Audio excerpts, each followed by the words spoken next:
So firstly, a very warm welcome to our Business Showcase interviews. My name is Ron Maycock. I'm the owner of Action Coach Castleford and Business Performance UK. I'm delighted to be joined today by Jeff Cohen, who's co-founder and director of Time Communications. Jeff, very good afternoon to you. Hi, Ron. How are you? Yeah, very good, very good. Good. So we'll be hearing a little bit more from Jeff in a few moments. Before that, I just wanted to explain really what the purpose of these showcase interviews is. So we're surrounded by some amazing businesses in our region. Each of those have got their own stories to tell. And these business interviews actually help us share their journey, showcase their achievements, and ultimately maximize their exposure, all in the name of abundance. And it's for the benefit of businesses across the UK, not just our region. So without further ado, Jeff, do you want to tell me a little bit more about Time Communications? Yes, we are based in Wakefield. We started in February 2001, and we look after businesses all over the UK. We've got clients on the south coast in Scotland, but we tend to spend most of our time Nottingham to Northallerton, Liverpool to Hull, and we work with all sorts of organisations, all sorts of businesses, large and small. Council clients. We're very well known in medical centres and schools, but you name an industry and we've probably got a client within it. Fantastic. And what's your main product and service offering? We're a telecoms provider, so we provide cloud-based telephone systems. So we provide the ability for our clients to speak to their clients and their suppliers. So we've grown from analog phone systems to digital phone systems, and now we're talking cloud phone systems. Oh, fantastic. So it's changed over the 22 years. Well, I started in this business in April 1995, so I've been doing it a long time. And as I said, we started Time in 2001. It's changed enormously. The technology has just blown out of all proportion. But at the end of the day, it's about people talking to people. Absolutely. And within Time Communications, then, what's your role? I'm a customer-facing role. So my business partner and I started at Time. He tends to be, he works in the office. He's the general central hub, if you like, in the office. So he looks after the accounts. He looks after all the systems within the office. And I go out and see clients. I talk to clients. I explain the technology. I learn what it is they're trying to do, and recommend what products and services would be right for them. And I have other colleagues that do that as well. We have our own engineers, etc. But my role is customer facing. I get involved in the product and what it does for people. So you say, I mean, you mentioned there that you've got, engineers working with you. So you're doing full install. Are you doing the actual networks as well as, obviously some of that's piggybacked off providers like BT, but are you're doing the sort of localized network as well as the actual systems? It starts from, we can arrange the connection, so we can arrange for the fiber broadband connections into the buildings. We can arrange, we can install the cabling, so we can put cabling and sockets on the wall, and then we supply the technology, if you like, the phone system, the handsets, whatever other devices connect to the telephone system, and then we show customers how to use it. So we train them in how that technology works and how best to get everything out of it. Excellent. I mean, you mentioned quite a diverse range of clients that you work with. What constitutes your ideal? Where's your sweet spot really within the market? It's personally, I love a client that is spread across multiple sites. It's nothing to do with how big a customer is or how many people they've got, but it's great when you've got maybe a central office and maybe one or two satellite offices or remote offices, people working from home, people working remotely, because then you're using all the different types of technology that's available. We've got clients with hundreds of phones in one building. We've got clients with no building and no broadband, and they're just using software technology on mobiles. We've got clients with 2 or 3 phones and 200 or 300. So an ideal customer for me is somebody that uses lots of technology, whether it be simple, whether it be very complicated. It's like I said earlier, it's about how they talk to their clients and their suppliers. And I love the technology side of it. So that's why I get involved. And I'm guessing over the last couple of years, especially, we've seen a dramatic change in work patterns, how people actually work and where those workforces are actually located. So what's come out of the last few years that you're going to adopt as part of your modus operandi moving forward? Well, it's quite interesting because what all the lockdowns of COVID did was showed everybody how the old technology was very limited into how it could support them and how the new cloud-based technology just works. And we've adopted that ourselves. So we've implemented the products and technology that we're now recommending to our clients. So it means wherever in the world you are, as long as you have an internet connection, whether it's a physical fiber connection to a building or whether it's 4G, 5G, or Wi-Fi on a smartphone or a laptop, you can be connected to the phone system. So wherever in the world you are, you can make an outgoing call presenting your office number. You can receive an incoming call wherever you are. You can transfer amongst between colleagues rather and speak to each other. And we've implemented that. So wherever we are personally, we can talk to our clients and we can support our clients. I think a lot of businesses have got used to using this technology that we're using now, video. And I think a lot of businesses have got used to using video calls through lockdown, and now they're an everyday part of life. That's the same technology that we use for voice, but not everybody's really got used to it yet, and it's just happening more and more. We were obviously highlighting some of those sort of changes, and it's interesting because the video used to be the sort of sole property of marketing. People suddenly realize that the power of video over the power of stills is an amazing thing. But certainly in terms of communication, it has changed an awful lot of things. And one of the things, I suppose, it's made us a lot more efficient. We've got a lot less time spent in the car, where we are limited to mobile devices. So absolutely, and even in the domestic side with WhatsApp calling and you know, there's lots of video products that work on the smartphone and on laptops, and it's exactly the same, and we've got used to it.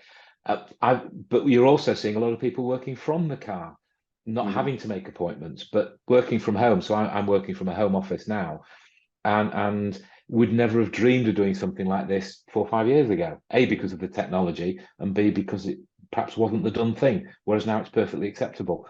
And if it's just voice without video, then people don't know where you are.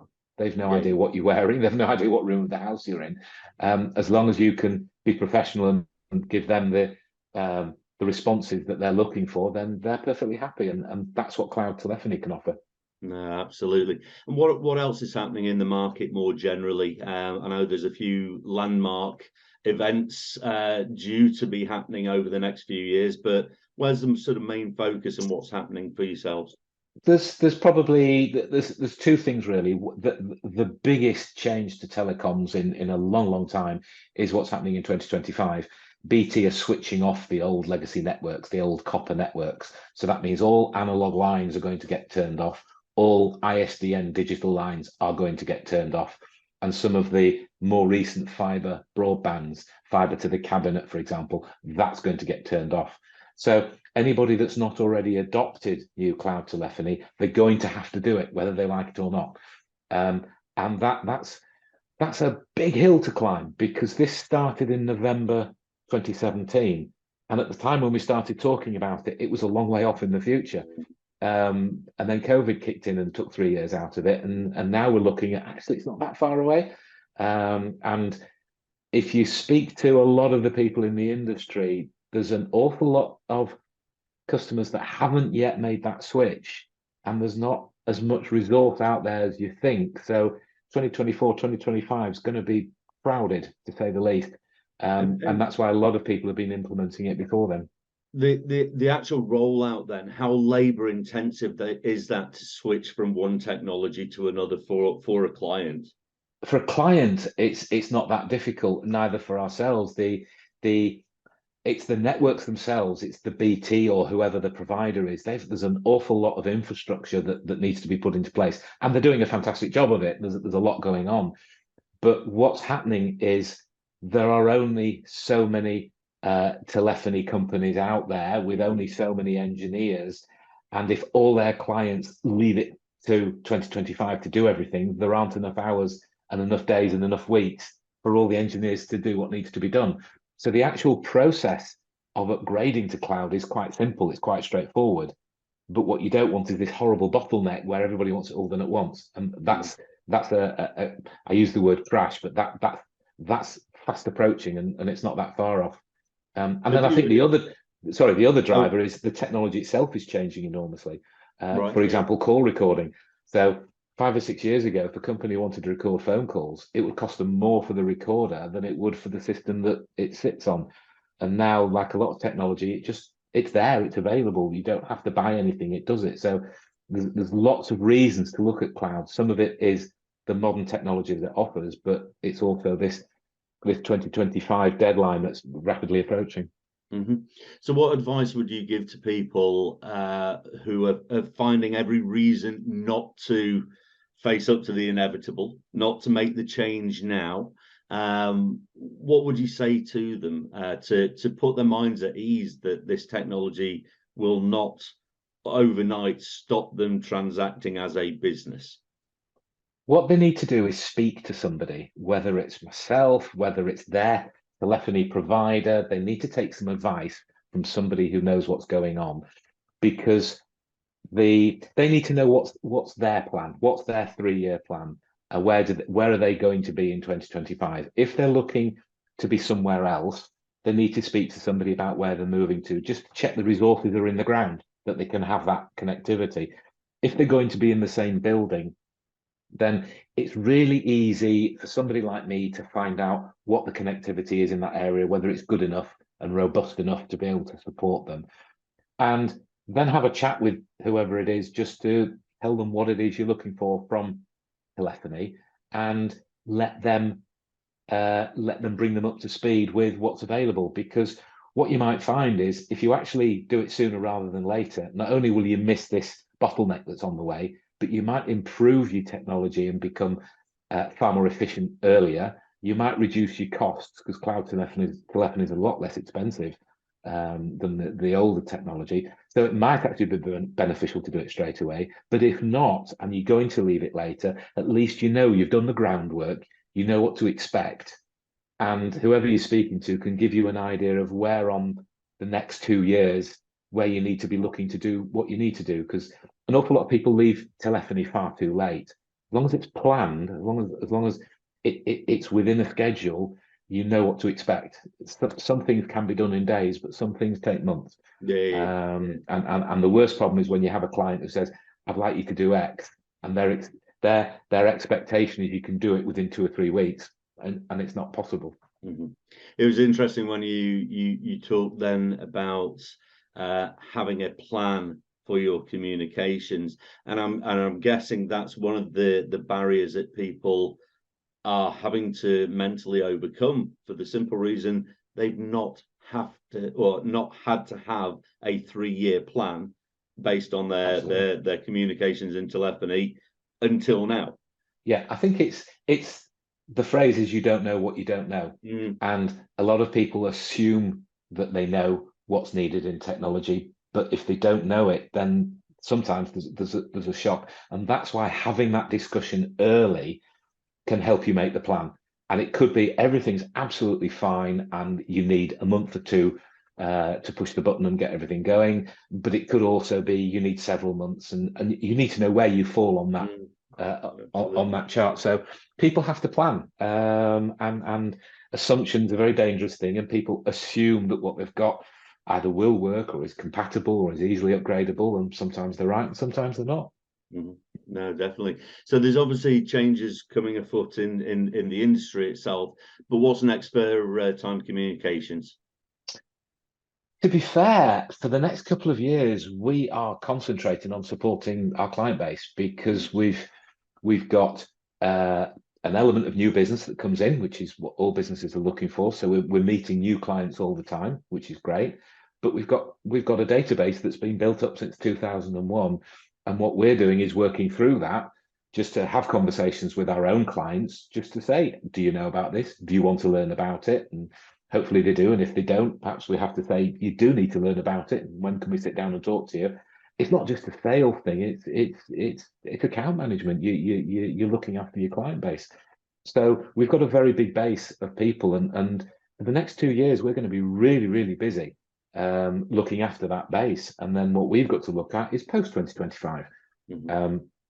And that's when the technology never stops changing. The technology never stops improving. So we've always got to be looking ahead to see what's around the corner, so that we can we've got that, if you like, in our portfolio, so we can talk to our own clients about that. And like any business, we've got to make sure that we have the right engineering on board, we've got the right marketing on board. Are we using social media as we should? Are we using all the other tools out there as we should? But in the short to medium term, it's all about looking after our client base and making sure they're aware of what's happening, and answering all the questions that are thrown at us. And how much, probably as a final question then, and just thinking about the demand on your time and workloads that are really either planned in already or will be planned in very soon in terms of meeting this deadline for 2025. How much capacity have you got as a business to take on more new clients, along with servicing this extensive database of contacts and relationships that you've built over the last 21 years? It's always something we've got to be aware of, because that word planning comes back into it. Because it's, if we could plan, if we could put all our client base, if you like, into a nice neat row, so that so much was happening each month, every month, and then we could plan for all our new clients coming in, and we could slot those into the gaps in between, life would be great. And you and I know that's just not going to happen. And there will be peaks and there will be troughs, but in this industry there are always peaks and troughs. It's never been any different. And that I think the one thing that I learned a long time ago, you've got to manage people's expectations. And I think you have to manage the expectations of the people that you talk to. And if we're unable to do anything, we've either got to be able to bring the resources in to do it ourselves, or perhaps work with people that can, that can help out. But we've got to manage our clients' expectations, and we've got to give them enough warning of what's around the corner, so that if we have a client who contacts us midway through 2025 and they don't know anything about this and we can't support them, we've not done our job properly. Somebody who's regularly spoken to, who knows what's happening, then we've done our job. And if they haven't chosen to go down that path, well, so be it. Hopefully they will have done. But that's really what we're concentrating on. But yes, it's you don't know what's around the corner, and you've got to plan for it. So the good thing is, in terms of engineering and in terms of programming, it's a completely different industry to that of 10 years ago. It's phone systems now living in a data center in the cloud don't need installing on premises. So you don't need as many people on the ground. You need a different resource. You need programming resource. Yeah, we lots of industries seem to be going down the online knowledge base of self-learn. If there was one bit of advice from the consumer side of things as a business owner, give me personal interaction and hold my hand on the journey, and I'll be happy, rather than just going to a knowledge base. I employed plenty of people who would prefer to just do the knowledge base.